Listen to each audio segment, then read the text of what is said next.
Man, you know, everything that's happened tonight is, I know it's prophetic night, I don't want to overstate the word, but it is so prophetic. आज जो भी हो रहा है कहीं ना कहीं भविष्यवाणी के द्वारा जो हम देख रहे हैं वो सारी चीजों को होते हुए देख रहे हैं. You know, I believe that God is working in this room like never before. और मुझे ऐसा लग रहा है कि परमेश्वर ऐसा कार्य करे जो उन्होंने पहले कभी हाँ नहीं किया था. You know, last week, my wife, she shared this verse from Hebrews chapter 5 and verse 14. पिछले हफ्ते निकिता ने इब्रानियों का 5:4 पढ़ा था. It says, but solid food is for the mature who by constant use have trained themselves to distinguish good from evil. जो कहता no की लिए जिनकी ज्ञानेंद्रिय अभ्यास करते करते भले बुरे में भेद करने में निपुण हो गई हैं. You know, I believe that God has solid food for you tonight because you're mature enough to take it, amen. और मुझे लगता है परमेश्वर ने आप सबके लिए प्रॉपर जो खाना होता है वो सब तैयार कर लिया है क्योंकि आप उसके लायक हो चुके हैं. Tonight God is renewing His call upon your life. पर परमेश्वर की आपकी तरफ जो बुलाहट है परमेश्वर उसको नयापन दे रहे हैं. I like to call it like this. It's a call back to your calling. वो आपकी बुलाहट है वो आपके लिए दोबारा एक बुलाहट हो रही है. You know, Jesus said when He taught in the temple, He said, many are called, but few are chosen. जब परमेश्वर ने उस मंदिर को तोड़ा तो परमेश्वर ने कहा बहुत सारे लोगों को बुलाया, बहुत सारे लोग आए हैं पर बहुत कम लोग हैं जो चुने गए हैं. I want you tonight to think about a job interview. A job interview. हाँ, आप इस बात का कल्पना करिए जब आप जॉब के लिए इंटरव्यू देने जाते हैं. When you are called to a job interview, you'll see many others around there. आप वहाँ जाते हैं देखते हैं और बाकी लोग भी हैं जो इंटरव्यू के लिए आए हैं. Many are called, but whether you not you get chosen depends on you. बहुत सारे लोगों को बुलाया गया है पर वो आप चुने जाएंगे वो आप पर निर्भर करता है. It's the same thing with the kingdom of God. God calls out to us. यही बात परमेश्वर के राज्य के लिए है कि परमेश्वर हम सबको बुलाते हैं. But whether or not you are chosen depends on how you respond to that call. पर आप उसकी बुलाहट पर चुने जाएंगे वो उस पर निर्भर करता है कि आप उसकी बुलाहट पर कैसे कार्य कर रहे हैं. In church today, we live in a time where too many Christians are just okay with being called. आज हम उस दौर पे गुजर रहे हैं जहां हम देखते बहुत सारे क्रिश्चियंस लोग हैं जिनको परमेश्वर ने बुलाया और एक आम तो जिंदगी जी रहे हैं वो. You know, I'm called to ministry. I've been given this talent. I've been given this skill. जैसे मुझे इनके बारे में कि इनको सेविकाई के लिए परमेश्वर ने बुलाया है और लोगों को ज्ञान देने के लिए बुलाया है. हम सबको एक सेविकाई के लिए परमेश्वर ने बुलाया है. But whether you or not you are using it will show whether you're chosen. पर आप उस चीज में कैसे कार्य कर रहे हैं उस हिसाब से आपको चुना जाएगा. God is not just calling you to be a part of this kingdom. He's calling you to build it. परमेश्वर सिर्फ आपको उसके राज्य के लिए बुला नहीं रहे, वो चाहते वो आप उसके राज्य को बनाएं. And tonight He's recentering lives around His kingdom purposes. और आज के दिन वो आपकी जिंदगी में वापस वो सारे उद्देश्य को उस जीवन में लेकर आ रहे हैं. Tonight, if you will answer this call, church, अगर आप उसकी बुलाहट को आज उत्तर देते हैं, then you will fulfill the greatest purpose we have. तो अगर आप उसकी बुलाहट को उत्तर देते हैं, जवाब देते हैं, तो आप उसका जो कार्य है वो आप पूरा करने के योग्य हैं. And that is to look more like the person of Jesus, amen. और वो कहीं ना कहीं आप परमेश्वर के और नजदीक दिखाई देंगे. So Father, we thank you for all that you want to say to us tonight. परमेश्वर हम प्रार्थना करते हैं आज के दिन आप जो हमसे बात करना चाहते हैं. We pray, Spirit of God, that you would speak to our hearts and minds in the way only you can. हम आपको आशीष देते हैं और ये कहते हैं कि आप वो सारी चीजों को उस तरह समझाएंगे जिस तरह से आप हमें समझाना चाहते हैं. In Jesus' name. यीशु मसीह के नाम से. Amen. You know, I want to talk to you about purpose tonight. आपका जो उद्देश्य है उसके बारे में हम आज बात करेंगे.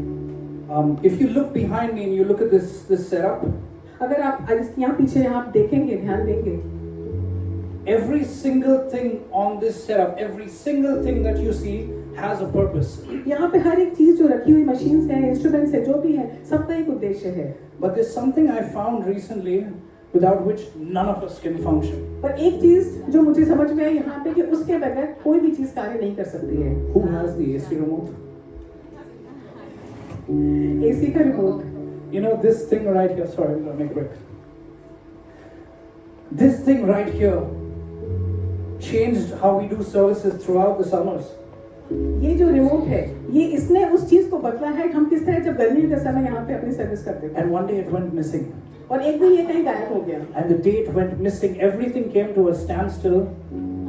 और जब ये गायब हो गया तो सारी चीजें एक जगह पे ठहर गई. If this thing doesn't fulfill its purpose, we find it very difficult to fulfill ours.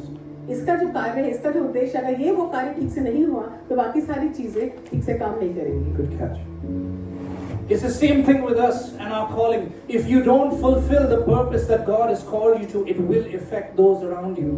तो यही बात जो परमेश्वर हम सबके लिए एक परमेश्वर की बुलाहट है, अगर हम उसके अनुसार नहीं चल पाते हैं तो हमारे चारों तरफ इर्द गिर्द के लोग हैं, उनकी जिंदगी में भी कहीं ना कहीं तकलीफें या डिस्टर्बेंस होगा. You know, what does the Bible tell us about our purpose? और पवित्र शास्त्र हमारे उद्देश्य पर क्या कहता है? Just go to Revelation chapter 4 and verse 11. It says, "For thou hast created all things, and for thy pleasure they are and were created." प्रकाशित वाक्य 4:11, क्योंकि तूने ही सब वस्तुएं सृजी और तेरी ही इच्छा से वे अस्तित्व में थी और सृजी गई. I want you to look at somebody next to you and tell them, "You are God's pleasure." आप एक दूसरी तरफ देख के और कहें, आप परमेश्वर की वो खुशी है. And then there's another verse that I love in Isaiah chapter 43 and verse 21. इशाया 43:21 कहता है, इस प्रजा को मैंने अपने लिए बनाया है कि वे मेरा गुणानुगान करें. The people I formed for myself, that they may proclaim my praise. Smile at somebody else next to you and tell them, I was created to worship Jesus. Come on, look at them, smile at them, and that's the best thing we could do, amen? I was created to worship Jesus. हम सबका निर्माण हुआ है ताकि हम उसकी महिमा करें. That's our purpose in this life. यही हमारे जीवन का उद्देश्य है. But I love how David wrote about death. He wrote about death more. और दाऊद ने कैसे मृत्यु के बारे में बात की है. In Psalm 6 and verse 5, he says, "Among the dead, no one proclaims your name, who praises you from the grave." और भजन संहिता 6:5 में दाऊद कहता है, क्योंकि मृत्यु के बाद तेरा स्मरण नहीं होता, अधोलोक में कौन तेरा धन्यवाद करेगा. It's like David had an understanding that this is one life that we get to live for Jesus, and it doesn't come with second chances. और जहाँ दाऊद समझ जाता है कि ये जो जीवन हमें मिला है, हमें सिर्फ एक चांस मिला है, जब तक हम इस जीवन में हैं, दोबारा हमें कोई चांस नहीं मिल सकता. I want to give you a few facts about this world that we live in that I came across. ये जो दुनिया है, इससे कुछ सच्चाई है जिसको मैं आपके बारे में आपके सामने साझा करूंगा. 174,000 people did not wake up today. They died. आज के दिन 1,74,000 लोगों ने सुबह नहीं देख पाए. 50 million people around this world are fighting cancer right now. 15 lakh से अधिक लोग हैं जो आज की तारीख में कैंसर जैसी बीमारी से जूझ रहे हैं. Here's where it hit hard. 100 million Christians, it's estimated, don't have access to Bibles. ऐसे लाखों लोग हैं जिनको पवित्र शास्त्र पढ़ने के लिए उनको नहीं मिली है. How many Bibles do you have at home? कितनी पवित्र शास्त्र आपके घर में रखी हुई है? It's something for us to think about.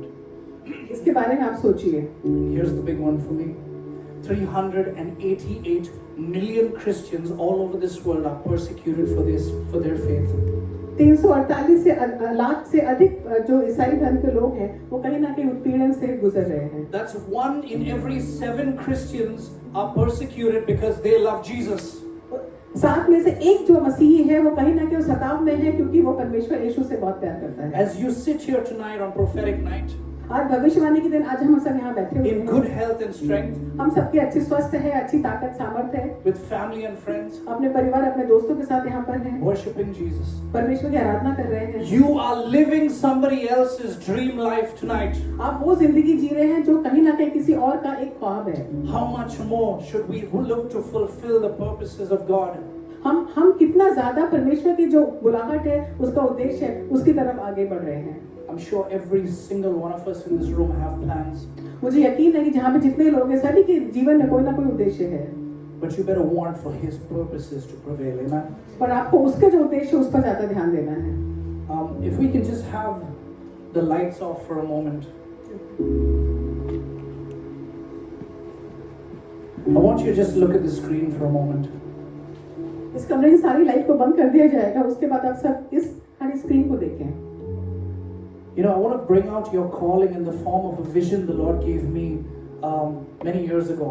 बहुत साल पहले परमेश्वर ने मुझे एक दृश्य दिखा था, दूरदृष्टि दिखाई थी, उसके बारे में आपको बताना चाहता हूँ. And He asked me to specifically wait to share it tonight.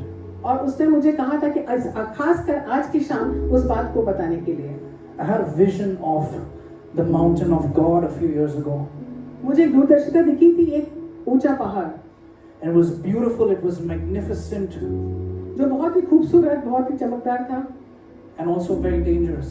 वो कहीं ना कहीं खतरनाक भी लग रहा था। And the Lord was showing me Jesus standing on the top of this mountain with his glory just flowing off the top of this mountain. और मैंने देखा कि यीशु उस ऊंचे पहाड़ के ऊपर खड़े हैं अपनी महिमा के साथ में। And all along the face of this mountain, there were Christians trying to climb up to get to him. और उस पहाड़ के चारों तरफ मसीही लोग खड़े हैं, कोशिश कर रहे हैं उस पहाड़ पर चढ़ने की। And the Lord said to me, the mountain is significant of our climb to God. और परमेश्वर ने मुझसे कहा कि जो पहाड़ है ये कहीं ना कहीं इस चीज की एक वो है कि जहाँ से आप ऊंचा उसकी तरफ बढ़ने के लिए ऊंचे उठते हो। And Jesus is our prize. और यीशु हमारा वो उद्धार है। हाँ।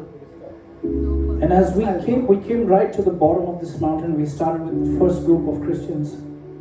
और हम उस पहाड़ के वहां पे आए, बाकी सारे मसीह जहाँ पे थे। And this is what the first group looked like. They were not climbing, they were just hanging by ropes. और उन्होंने देखा पहाड़ में जो लोग कोशिश कर रहे चढ़ने की वो चढ़ नहीं पा रहे थे, कहीं ना कहीं झूल रहे थे। No, they were not climbing, they were just hanging by ropes. वो चढ़ नहीं पा रहे थे, वहीं पे झूल रहे थे। And the Lord said to me, these are good Christians. और परमेश्वर ने कहा ये अच्छे मसीह हैं। They make time for me, they go to church. वो चर्च जाते हैं, मेरे लिए समय निकालते हैं। But they're just content with where they are. पर लेकिन कहीं ना कहीं जहाँ जिस स्थान पे हैं वहीं पे वो संतुष्ट हैं। I have so much more in store for them, but they're just satisfied with where they are. परमेश्वर कह रहे मेरे लिए, मेरे पास इनके लिए बहुत कुछ है देने के लिए, पर वो कहीं ना कहीं अपनी आम जिंदगी में संतुष्ट हो गए हैं। And then we went a little bit higher, and I saw this second group of people. और मैंने और ऊंचाई पे देखा, वहाँ पे कुछ और ग्रुप के लोग, मसीह लोग थे। This next group, they were climbing together, and they were making progress, but they kept stopping. वो जो लोग थे वो धीरे-धीरे बढ़ रहे थे, लेकिन कहीं ना कहीं रुक जा रहे थे। And it's like they were just distracted by different things. और ऐसा लगा तो उनका कहीं ध्यान भटक रहा है। And the Lord said, these are Christians who love the world too much. और परमेश्वर ने मुझसे कहा कि ये जो मसीही लोग हैं, इनको दुनिया बहुत ज़्यादा पसंद है। They're willing to put too many things ahead of the upward call of Jesus. वो अपने सामने अपनी बहुत सारी इच्छाओं को सामने रख रहे हैं। And so they keep stopping, they don't make progress. और इसलिए कहीं ना कहीं रुकते जा रहे हैं, आगे बढ़ नहीं पा रहे हैं। Then we went up to the higher part of the mountain. और फिर मैं सबसे ऊंचाई, उस पहाड़ सबसे ऊंचाई की तरफ ध्यान दिया। Not the highest, but one of the higher part. जो सबसे ऊंचा था उसके ऊंचाई की तरफ मेरा ध्यान गया। And the Lord showed me the faces of these people climbing. और परमेश्वर ने इन सारे लोगों का चेहरा मुझे दिखाया। And as long as the climb was easy, they looked happy. और जहाँ तक चढ़ाई आसान थी, वहाँ तक वो लोग बहुत खुश थे। But the moment the climb became difficult, which it did, और जैसे आगे आगे चढ़ाई में थोड़ी मुश्किल आने लगी, उनको वो रुकने लगे। they started to get frustrated and angry. वो कहीं ना कहीं परेशान और नाराज होने लगे। And some of them, like in this picture, they started climbing downwards to where the climb was easier. और जैसे कि आप देख सकते हैं इस पिक्चर में कुछ लोग हैं जो नीचे उतरने लगे अभी। And God said, these are complaining Christians. और परमेश्वर ने कहा ये वैसे लोग हैं जो हमेशा ही कंप्लेन करते हैं। As long as life is going their way, they'll praise me, they'll worship me, they'll love me. जब तक उनकी जिंदगी उनके हिसाब से अच्छी चल रही थी, वो मेरी महिमा कर रहे थे, मुझे मेरे साथ चल रहे थे। But the moment they are tested, they start complaining. पर जहाँ उनके जीवन में परीक्षाएं शुरू हो गई, उनको कंप्लेन शुरू हो गई। And they get in the way of their own progress. और वो अपने रास्ते को छोड़ दिया उन्होंने। And then we went to this final group that was very close to the top.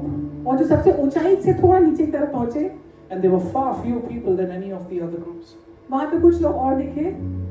There were far fewer of them than any of the other groups below them. बाकी जो नीचे लोग थे उनसे कुछ लोग और आगे पहुंच चुके थे। Okay, you got me. Anyways, and in this group, the Lord told me about this group. He said, these are not perfect people. और परमेश्वर ने कहा ये जो लोग हैं वो बहुत ठीक नहीं है। These are not people without fault. ये अपनी गलती के साथ यहाँ पे नहीं आए हैं। But these are my consistent Christians. पर ये हमेशा लगातार मेरे साथ जुड़े हुए हैं, लगातार हमेशा जुड़ के मेरे साथ नसीब बने। These are the kind that will fall 7 times but get back up 8. ये वो लोग हैं जो 7 बार जरूर गिरेंगे लेकिन हर बार उठ रहे हैं। They don't look too much to the mountain or the climb. They just locked eyes with me. वो जो पहाड़ है उसकी तरफ नहीं, उसकी ऊंचाई की तरफ ध्यान नहीं दे रहे, वो सिर्फ उनका ध्यान मेरी तरफ। So difficulty, nothing matters. Their eyes are fixed on तो Jesus. उनके जीवन में कितनी कठिनाई क्यों ना है, क्योंकि लेकिन उनका ध्यान सिर्फ परमेश्वर की तरफ है और इसलिए वो ऊंचाई पे चढ़ पा रहे हैं। And only because of that, और सिर्फ उस कारण, they walk close with me और उस कारण वो परमेश्वर के नजदीक चल रहे थे through every season. और हर मौसम में, हर तकलीफों में जो भी हो, लेकिन वो परमेश्वर के साथ तरफ निरंतर बढ़ रहे थे। You know, church, tonight, it's not my job to tell you where on this mountain you stand. ये मेरा काम नहीं है कि आपको बताने का कि आप उस पहाड़ की किस ऊंचाई तक पहुंचे हैं। That's the Holy Spirit's work. ये पवित्र आत्मा है जो आपको बताएगी। But I am here to tell you, पर मैं यहाँ पे हूँ ये बताने के लिए, as someone who's far from perfect, ऐसे बहुत सारे लोग हैं जो सही दिशा से काफी दूर हैं। As someone who is far from like perfect. someone like me, I'm far from perfect.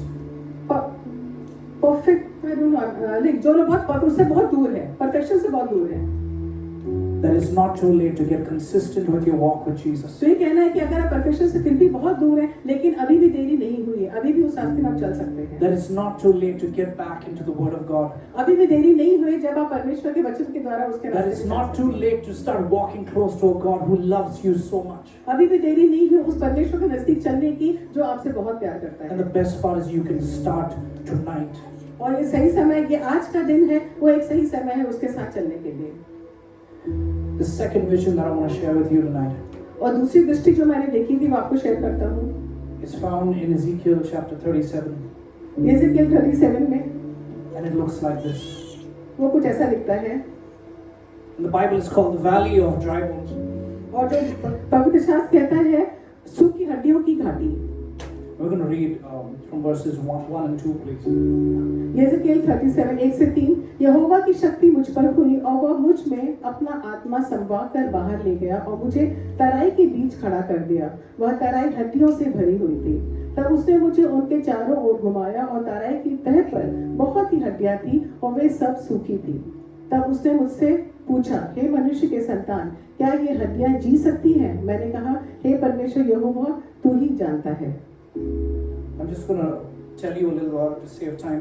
You know, Ezekiel, this prophet, he's taken by the Lord and he's put into this valley full of dry bones. And dry bones says to me that those bones have been there for a very long time. And then in verse 3, the Lord asked him a crazy question. He says, Son of man, can these bones live? एजेकिएल जो नदी है उसको परमेश्वर एक ऐसी सूखी घाटी में लेके जाते हैं और वो उसको दिखाते हैं और कहते हैं कि क्या इसमें दोबारा जान आ सकती है। And the prophet replies, equally fitting, he says, Sovereign Lord, you alone know. और वो नबी कहता है, परमेश्वर सिर्फ आप ही इस बात को जान सकते हैं। You know, I want to tell you, as a church, we're studying about adventures with the Holy Spirit. हमने जो अभी श्रृंखला सीख रहे हैं आत्मा के साथ रोमांच, We've talked about the call of God and the mountain of God. हमने इस बात को समझा कि परमेश्वर की बुलाहट, उस पहाड़ों की तरफ परमेश्वर की बुलाहट। But maybe you're sitting here tonight and you say, I'm low in the valley. My faith is as dry as a bone tonight. हो सकता है आप यहाँ बैठे हो और आप सोच रहे हो कि आप उस घाटी में एकदम अकेले हैं और कहीं ना कहीं आपका विश्वास उन सूखी हड्डियों के समान हो। But God reaches out to you in love tonight. और परमेश्वर आपकी तरफ पहुंच रहा है आज शाम को। There is yet hope for you. और वो कहता है कि अभी भी तुम्हें उम्मीद है। The question is, will you respond tonight? और ये प्रश्न ये है कि क्या आप उस पर, क्या आपका क्या कार्रवाई होगी? Can you read verse 4, please? एजेकिएल 37:4। तब उसने मुझसे कहा, इन हड्डियों से भविष्यवाणी करके कहे, हे सूखी हड्डियों, यहोवा का वचन सुनो। And I say to anyone in this room tonight who's going through a time with their faith that is questioned, through a time with their faith that is dry, I say, dry bones tonight, hear the word of the Lord.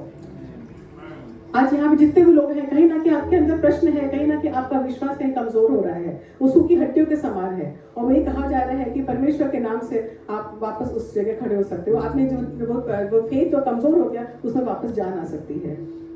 We go to verse 6 to 9. एजेकिएल 37:6। मैं तुम्हारी नसें उपजा कर मांस चढ़ाऊंगा और तुमको चमड़े से ढांपूंगा और तुम में सांस संभाऊंगा और तुम जी जाओगे और तुम जान लोगे कि मैं यहोवा हूँ। God proves a 4-part healing to these bones. He says, I will attach tendons, I will make you. I will attach tendons. I will bring flesh upon you. I will cover you with skin, and I will make breath into you. And we're going to go through each of those tonight because this is what the Lord is saying to you tonight. The first thing He says is, I will make tendons come upon you. वो परमेश्वर कहता है कि मैं तुम्हारे ऊपर वो चमड़ी को लाऊंगा, तुम्हारी सूखी हड्डियों पे चमड़ी लाऊंगा। Tendons are those things in your body that keep your bones together. वो जो ओके हाँ, जो मांसपेशियां है वो ये चीज जो और हड्डियों को ढांपती है। It's what gives your body structure. जो आपके शरीर को एक रूप देता है। It's representative of God taking the first step to you in restoration वो tonight. ये दिखा रहा है कि परमेश्वर का पहला कार्य है आपकी तरफ वो सारी चीजों को वापस To लाने bring के लिए। structure and order back into your lives. वो सारा रूप लेके आता, वो परमेश्वर लेकर आ रहा है जो आपको वापस जीवन में लेके आ सकता You है। know, there's been so many of you who've come to me over the past few weeks and said, I want to pray, but I don't make the time. ऐसे बहुत सारे लोग जो मेरे पास आते हैं कहते हैं कि आप मेरे प्रार्थना मैं वो कहते हैं कि मैं प्रार्थना करना चाहता हूँ पर मेरे पास समय नहीं है। I want to read the word, but I don't know how. मुझे वचन पढ़ना है पर मुझे नहीं समझ में आ रहा है कैसे I पढ़ें। want to spend time with God, but I don't end up doing it. मुझे परमेश्वर के साथ समय बिताना है पर मुझसे हो नहीं पा रहा है। Tonight, God is bringing divine structure back into your life. आज परमेश्वर आपको अलौकिक समय है वो आपके जीवन में वापस लेकर आ Tonight, रहा है। God is bringing a holy discipline that only comes from Him. वो जो पवित्र डिसिप्लिन होता है वो परमेश्वर आपके जीवन में लेकर आ रहा And है। if that's you tonight, I want you to receive that in Jesus' और name. आप मैं ये सब कहता हूँ कि आप वो सारी चीजों को आप ग्रहण करें। The second thing that happens to the dry bones is He says, I will make flesh come upon you. और दूसरी बात जो होती है वो सूखी हड्डियों पे वो है कि परमेश्वर कहता है उन पर मैं मांस चढ़ाऊंगा। Flesh represents the part of us that we must overcome. वो फ्लैश जो मांस है उसका मतलब है कि हम वो सारी तकलीफों से उबर सकते हैं। The existence of flesh shows that we live in this world. ये जो शरीर का जो मांस ये जो शरीर मांस है वो दिखाता है कि हम इस दुनिया में जीवित हैं। But the denial of flesh shows that we are not of this world. Amen. पर शरीर की तरफ ध्यान नहीं दे रहा मतलब हम इस दुनिया के नहीं हैं। You are in this world, you live in this world, but you are not of it. आप इस दुनिया के हैं, आप इस दुनिया में जी रहे हैं पर आप यहाँ के नहीं हैं। Flesh is representative of trials and temptations. मांस दिखाता है कहीं ना कहीं आपके अंदर परेशानियां और कहीं ना कहीं कुछ दिक्कतें हैं। And for those of you who have been struggling with habitual sin, और इसमें से बहुत सारे लोग जो कोई ना कोई परेशानियों से घिरे हुए हैं। for those of you who have been going through trials constantly, for you, those of you who say, you know, I'm tempted at every twist and turn. और ऐसे बहुत सारे लोग हैं आपके जीवन में कोई ना कोई किसी रूप में परेशानी आई जा रही है। There is a portion being released tonight for your victory. परमेश्वर आपके लिए वो विजय का वो चीज आपको देने वाला है। And the Lord says to you, you will overcome. और परमेश्वर कह रहा है तुम उन सारी परेशानियों से उभर पाओगे। And if that is you tonight, take in your victory. और अगर आज आप वो हैं तो अपनी विजय आप हासिल करो। The next thing that happens is the Lord says, I will make skin as a covering for you. और परमेश्वर आप कह रहा है कि मैं तुम पर वो त्वचा को तुम्हारे शरीर के ऊपर डालूंगा। Skin in the Bible is representative of the covering of your guilt and shame, your past. त्वचा का मतलब है जो आपकी जो गलतियां थी, जो शर्मनाक हरकतें थी, उनको ढांप लेना। You know, this world we live in, currently they're having an identity crisis. ये जो दुनिया में हम रह रहे हैं कहीं ना कहीं हमारी पहचान को लेके कोई ना कोई दिक्कत हमेशा रहती है। Some people don't know if they're men or they're women or they're both. ऐसे बहुत सारे लोग हैं जो अपने आसपास के लोगों को पसंद नहीं करते हैं। No. They do not know whether they are men or women. Okay sorry, ऐसे बहुत सारे लोग जो नहीं जानते हैं कि वो आदमी है कि औरत है, ये क्या है। Tonight God is restoring identity to His bride. तो परमेश्वर आज आपको वो आपकी पहचान वापस दिला रहा है। In the beauty and the uniqueness of His likeness. जो उसने आपको एक खूबसूरती के साथ एक अलग तरीके से बनाया था, वो सारी चीजों को वापस दे रहा है। Your identity is in Jesus, amen. आपकी पहचान यीशु में है। We're going to read verse 8 now. Ezekiel 37:8 का है। आई लुक अच्छा मैं देखता रहा कि उनमें नसें उत्पन्न हुई और मांस चढ़ा और वे ऊपर चमड़े से ढक गई परंतु उनमें सांस कुछ न थी। So we have the bones, the tendons, the flesh and the skin. तो अब हमारे पास हड्डियां हैं, मांस है, त्वचा है, But there is no breath in them. पर उसमें श्वास नहीं है। And I want to tell you tonight, you can have any title in this world. तो आपको कोई भी विषय आपके जीवन में आपको इस दुनिया में मिल सकता है। You can have all of the power and money that this world comes with. वो सारी ताकतें, पैसा, धन सब कुछ मिल सकता है। But if you don't have the Spirit of God living in you, it is all meaningless. पर अगर परमेश्वर की आत्मा आपके साथ नहीं है तो जो भी चीजें हैं वो सारी व्यर्थ हैं। The breath of God is the Spirit of God in us. पर जो श्वास है वो परमेश्वर की आत्मा है जो आपके अंदर है। You know, Jesus, even we're talking about calling and purpose. Jesus, before he sent out his disciples, what did he do? हम जब बुलाहट के बारे में बात करते हैं तो यीशु ने जब अपने शिष्यों के साथ थे तब उन्होंने क्या किया था? Before he could send them out to heal the sick and preach the good news and raise the dead, he breathed on them. यीशु ने जब अपने शिष्यों को अपने कार्य के लिए, चंगाई के लिए लोगों के पास भेजना चाहा था, उससे पहले उन्होंने उनके ऊपर श्वास फूकी थी। And he said, receive the Holy Spirit. और उन्होंने कहा इस जो पवित्र आत्मा है उसको ग्रहण करो। You know, tonight I know that the Spirit of God lives in each one of us. अच्छा मैं जानता हूँ सबके अंदर पवित्र आत्मा जी रही है। But he is the one who completes what's lacking in you and I. और वही है जो आपकी हर कमजोरियों को पूरा कर सकता है। And so I want to read verse 10 to you tonight.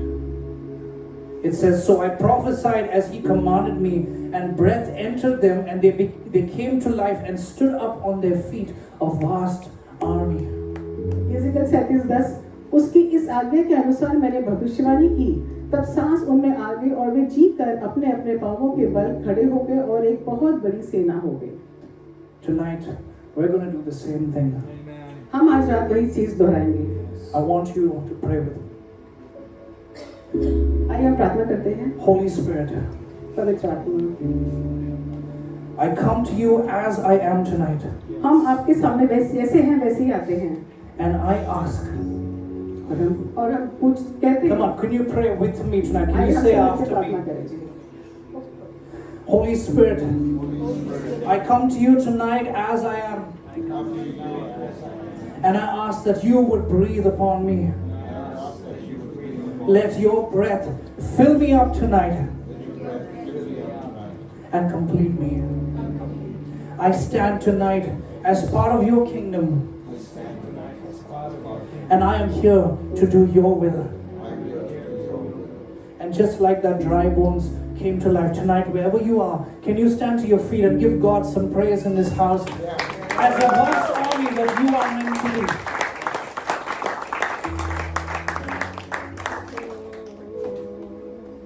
And I'm going to call anyone who's on the prophetic team here up here tonight.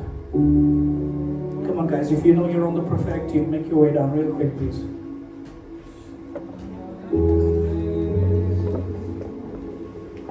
And I want to charge you and myself in the name of Jesus. Like it says in Ephesians 4 and verse 1, therefore, as a prisoner for serving the Lord, I beg you to lead a life worthy of your calling, for you have been called by God. You know, I know there's just a few of them here tonight. But if you want to know deeper about your calling tonight, if you want to know the purposes that God has for your life, this team is up here to pray for you and to minister to you tonight. Uncle Errol, would you please come forward? Anybody else on the prophetic team here tonight? If you could just not sit in your seat, come on.